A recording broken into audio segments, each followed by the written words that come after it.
আসসালামু আলাইকুম প্রিয় দর্শক, আজকে দেখাবো আপনারা কীভাবে ভাগ্য.com-এ ডিপোজিট করবেন। ভাগ্য.com-এ ডিপোজিট করতে পারবেন বিকাশ অ্যাপ ছাড়াই আপনারা এখানে ডিপোজিট করতে পারবেন। তো কীভাবে বিকাশ অ্যাপ ছাড়াই আপনারা এখানে ডিপোজিট করবেন সেটা আজকে দেখাবো আপনাদেরকে। তো ডিপোজিট করার জন্য এই যে আমানত বাটন রয়েছে, এই আমানত বাটনের উপরে ক্লিক করতে হবে। আপনাদেরকে আমি একটু জুম করে দেখিয়ে দিই। এই যে আমানত বাটন রয়েছে, এই যে এই আমানত বাটনের উপরে একটা ক্লিক করে দিতে হবে। তারপর আপনাদের সামনে ঠিক এরকম একটা ইন্টারফেস চলে আসবে। এখানে আপনারা নগদ রয়েছে, রকেট রয়েছে, বিকাশ রয়েছে, উপায় রয়েছে। আপনারা যেটার মাধ্যমে ডিপোজিট করতে চান বা যেটার মাধ্যমে ওদেরকে টাকা পাঠাতে চান সেটা এখানে সিলেক্ট করে দিবেন। তো আপনারা যেটার মাধ্যমে টাকা পাঠাবেন সেটা সিলেক্ট করে দিবেন। আমি বিকাশে পাঠাবো, বিকাশ সিলেক্ট করলাম। তারপরে এখানে কত টাকা ডিপোজিট করবেন সেটা এখানে সিলেক্ট করবেন। তো আমি 500 টাকা ডিপোজিট করবো, তাই এখানে 500 টাকা সিলেক্ট করলাম। তারপরে নিচে দেখুন আমানত অপশন রয়েছে, আমানত অপশনে ক্লিক করবেন। তারপর আপনারা কী করবেন, নিশ্চিত করুন অপশনে ক্লিক করবেন। তারপর আপনাদের সামনে ঠিক এরকম একটা ইন্টারফেস চলে আসবে। এখানে দেখুন নিচে লেখা রয়েছে ক্যাশ আউট 5 মিনিটের মধ্যে পান, মানে 5 মিনিটের মধ্যে আপনি ক্যাশ আউট করলে 5 মিনিটের মধ্যে পেয়ে যাবেন। তারপরে এটার উপরে ক্লিক করে দিবেন।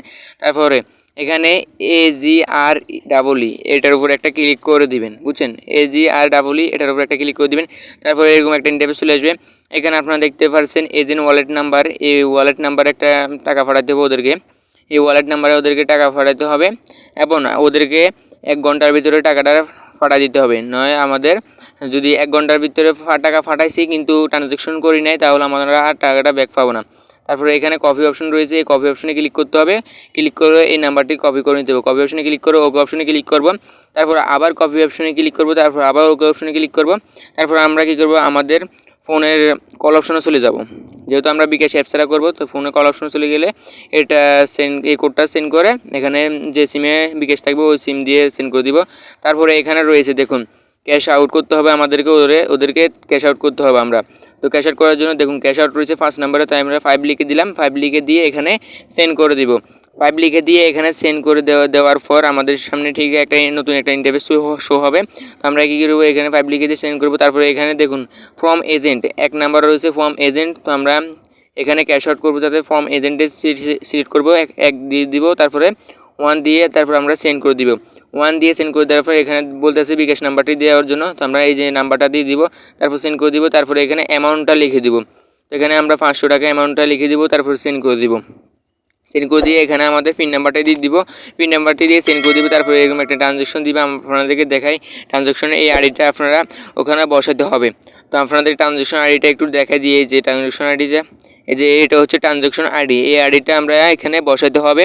ওখানে বসালে তো আমাদেরকে টাকাটা দিয়ে দিবে, বুঝছেন? তো আপনারা এখন এই ট্রানজ্যাকশনটা কীভাবে নেবেন, এটার জন্য আপনারা আপনাদের SMS অপশনে চলে যাবেন। আপনাদের যে বিকাশ থেকে যে SMS দিব ওই SMSটা এইভাবে সেভ ধরে তারপর কপি করে নেবেন। কপি করে নেওয়ার পর আপনারা কী করবেন, আপনারা আপনাদের ফোনের নোটপ্যাডে চলে যাবেন। আপনাদের ফোনে যে নোটপ্যাড আছে বা হোয়াটসঅ্যাপে কারো থেকে চলে যাবেন, কারো কাছে চলে যাবেন, যাওয়ার পরে এই SMSটা তাদেরকে সেন্ড করে দিবেন বা আপনাদের নোটপ্যাডে সেন্ড করে দিবেন। এটা নোটপ্যাডে দেওয়ার পরে এই যে ট্রানজ্যাকশন রয়েছে, ট্রানজ্যাকশন আইডি, এই আইডিটা হচ্ছে এটাকে চেপে ধরবেন, চেপে ধরে কপি করবেন। এই আইডিটা চেপে ধরে কপি করার পর আপনারা কী করবেন, আপনাদের ওয়েবসাইটে ব্যাক করেন, ব্যাক করে এখানে যে ট্রানজ্যাকশন আইডি এটার মধ্যে সেন্ড করে দিবেন। তারপরে এখানে সাবমিট করুন অপশনে ক্লিক করে দিবেন। সাবমিট করুন অপশনে ক্লিক করে দেওয়ার পর দেখবেন আপনাদের পেমেন্টটা সাকসেস হয়ে গেছে। দেখুন ট্রানজ্যাকশন সাবমিটেড সফল হয়েছে, আপনাদের পেমেন্টটা সাকসেস হয়ে গেছে। তো আপনাদেরকে যদি আমি একটু দেখাই যে ট্রানজ্যাকশন সাবমিশন সফল হয়েছে। তারপরে এখানে নিচে দেখুন লেখা রয়েছে 5 মিনিটের মধ্যে ব্যালেন্স যোগ না হলে এখানে তারপর রয়েছে লাইভ সাইটে যোগাযোগ করুন, ধন্যবাদ। মানে 5 মিনিটের ভিতরে যদি ব্যালেন্সটা যোগ না হয় তাহলে লাইভ সাইটে যোগাযোগ করতে হবে। তো আমরা এখান থেকে এক এক করে ব্যাক করবো। আপনাদের ফোনের ব্যাক বাটনে ক্লিক করবেন আর এক এক করে এখান থেকে ব্যাক করবেন। শুধু ব্যাক করবেন, এক এক করে শুধু এখান থেকে ব্যাক করবেন, আবারও ব্যাক করবেন, এখান থেকে আবার এক এক করে ব্যাক করবেন। ব্যাক করে আপনারা এখান থেকে বেড়ে যাবেন। বেড়ে যাওয়ার পরে এখানে যে ব্যালেন্সের পাশে যে অ্যারো চিহ্ন একটা রয়েছে, এই অ্যারো চিহ্নের উপর একটা ক্লিক করবেন। তারপর আপনাদের এখানে 500 টাকা অ্যাড হয়ে যাবে। যদি এভাবে না হয় তাহলে আপনারা রিফ্রেশ দিয়ে নেবেন। রিফ্রেশ দিয়ে আপনাদের ব্যালেন্সের টাকাটা যোগ হয়ে যাবে, বুঝছেন, রিফ্রেশ দিলে। তো এই ছিল আজকের ভিডিওটা। যদি ভালো লাগে থাকে ভিডিওটা একটা লাইক করে দেয়, চ্যানেলে নতুন হয়ে থাকলে চ্যানেলটা সাবস্ক্রাইব করে দেয়। ধন্যবাদ সবাইকে।